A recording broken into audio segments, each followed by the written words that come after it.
Yeah, my story is a bit different to what I'm used to talking about. I'm used to talking about boring cyber stuff, but I want to share with you today a story about how I kind of got trapped in society's view of what success should be. So, by the time I was 21, I was heading up a large group at a global telecoms company. Then by the time I was 28, I was the managing director at a small but successful consultancy company. I had the house of my dreams, I had the job of my dreams, and I had people saying to me all the time, Sarah, how have you achieved so much so young? But by the time I was 32, I felt that I'd got myself completely trapped trapped in society's view of what success should be for a career person, but also I trapped myself within the circumstances that my success had created. Um, so this is the story of how I got free. So just to give you a bit of context and background, at the age of 23, I was headhunted from my management role in this telecoms company to go and work for a small SME, small medium enterprise. And I loved it because I was doing the job of my dreams. I'd been promoted, I'd increased my salary significantly, all the things that I thought were really important.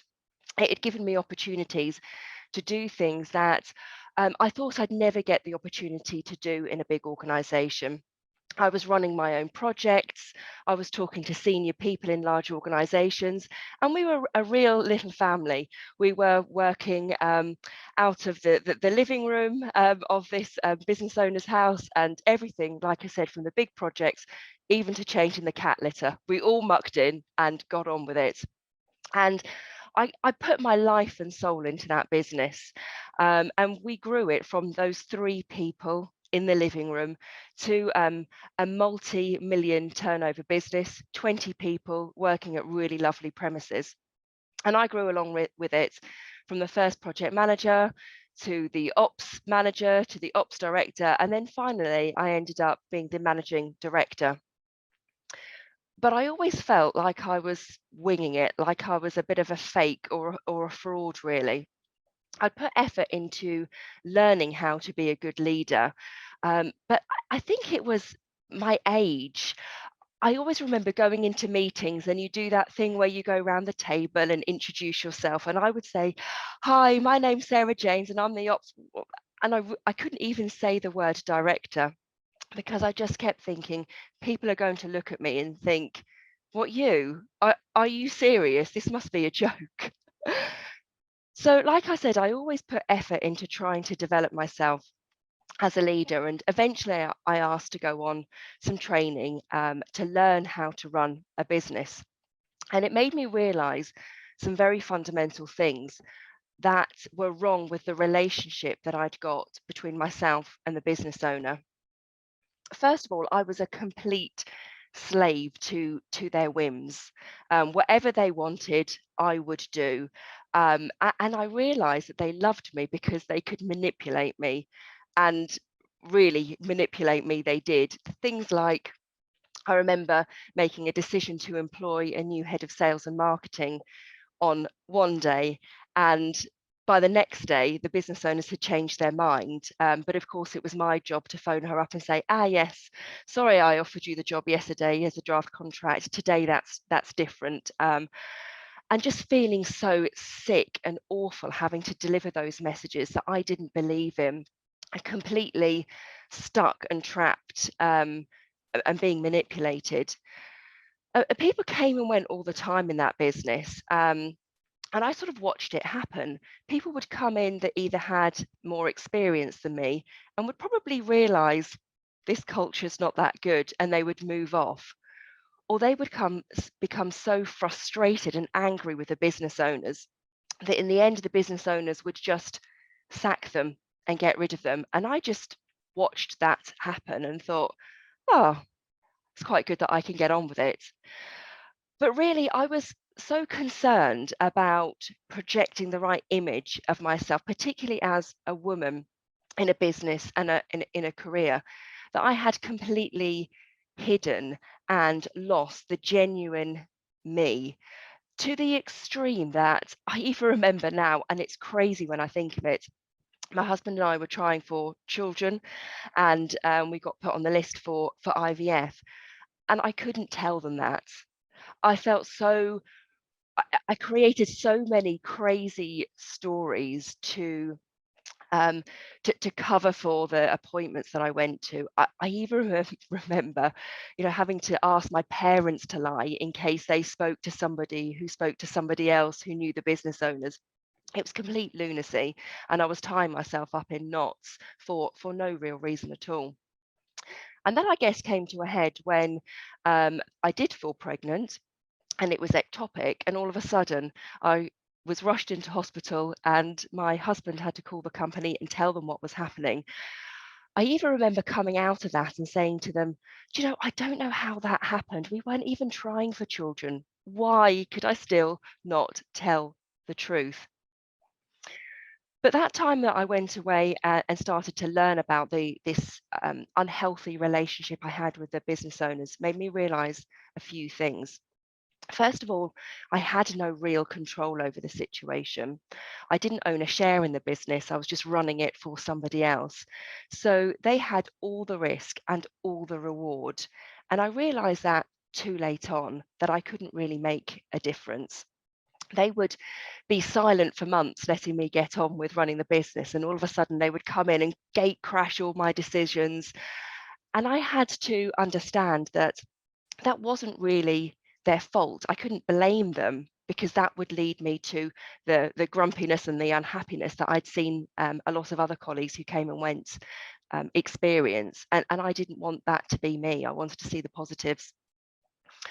But I knew by this point now, having probably been in this loop of trying to change things for about 6 or 7 years, that I had to do something different. Of course, the easy decision is, why don't you just go off and find yourself another job? And I would constantly meet up with people for lunch or for a coffee, ex-colleagues, and they would say, "Why are you still there? You could go and do this job. You could earn more money. What are you doing there?" Um, and I remember saying things like, I'm still learning a lot from this business. Where else would I get these opportunities? And looking back on it, I had really just created that as a narrative to accept what was actually going on in my head, is that I was too scared to leave. I was trapped and thinking I just wasn't good enough on the outside. Nobody would really pay me or get me to do a serious job. That probably wasn't helped much by when I did successfully fall pregnant on my last day before maternity leave. The business owners gave me a lovely parting gift of saying, "Yeah, we probably did give you the MD role a bit too young. You didn't have too much experience, did you?" So that was lovely for me to mull on for the couple of months of my maternity leave. Um, and I came back really quickly, still trying to prove myself as a woman in a career. I took 3 months off, and then I was back in the business doing a couple of days a week. By 6 months, I was back in the business fully. But when I came back, things had really changed in the business. They'd lost money, they were making people redundant. They'd also said to me, "Oh, the lady that's been covering your role has done such a good job. We'd like you perhaps to job share with her." And you know what? I couldn't be bothered to fight. I just had no energy left for it anymore. So I just sat there and kept my head down and tried to get a few sales in for the business. But I couldn't just sit there for too long. After about another 3 months, I'd kind of rekindled that passion of mine to do something, to make a difference. And I thought, I'm either ready to stand up and say, "Hey, you can't just share my job out with somebody else," or leave. And really, the most sensible thing was to leave. But yet again, I'd got myself trapped in this scenario that my early career success and then the money side of it had meant that I'd bought myself a beautiful house, a lovely Victorian old house with big open fires, but it came with an equally enormous mortgage. And I just kept thinking, how can I leave, and how can I still afford this house? But because I'd gone back to work so quickly, I didn't want to run off to a big job in the city of London and never see my daughter. And I remember turning this over in my head over and over again, having conversations with my husband. What can we do? How can we change our mortgage? Could we get you a better job so we can still afford the house? And then the decision just became really clear. It's the house that is this weight around my neck. It's trapping me. And as soon as we'd made that decision to say, let's let's let's sell this. We don't need this house.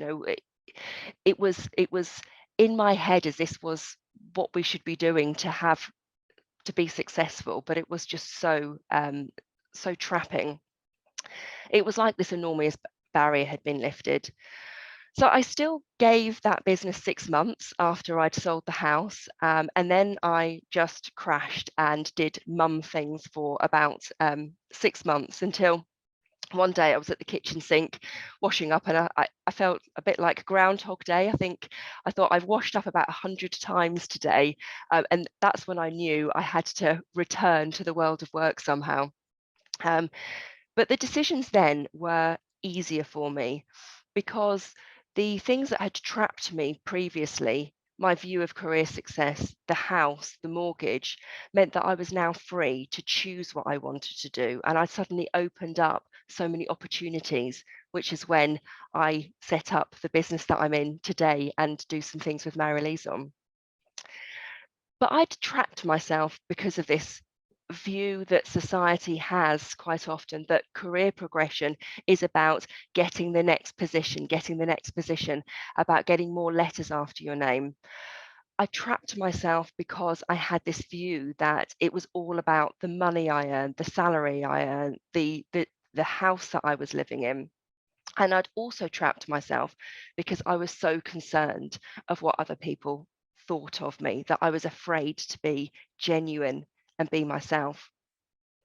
So I suppose the three things that I would want to share is just to say, our paths aren't set for us. And we've heard this so much this morning with people who have made some amazing progress out of any situation. Our paths aren't set for us, and we shouldn't have to fall into the mold of what people think we should be doing or what society thinks we're doing.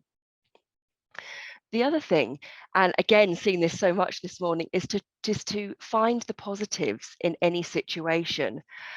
I talk about when I was sort of in the role and not completely happy and saying to some ex-colleagues, I'm still learning. Actually, at that point in time, I genuinely believed it because I wasn't sitting there constantly thinking, this is horrible, I want to get out, I want to leave. I was always looking for the positives in the situation. And I think that helped sort of always bring a smile to my face and do the right things, even though I did want to leave at some point. And also to recognize when that flips the other way, when that point of constantly looking for the positives isn't sustainable anymore, and you do need to change and leave and do something different. So there's my little story around society and career and things like that. And thank you very much for listening.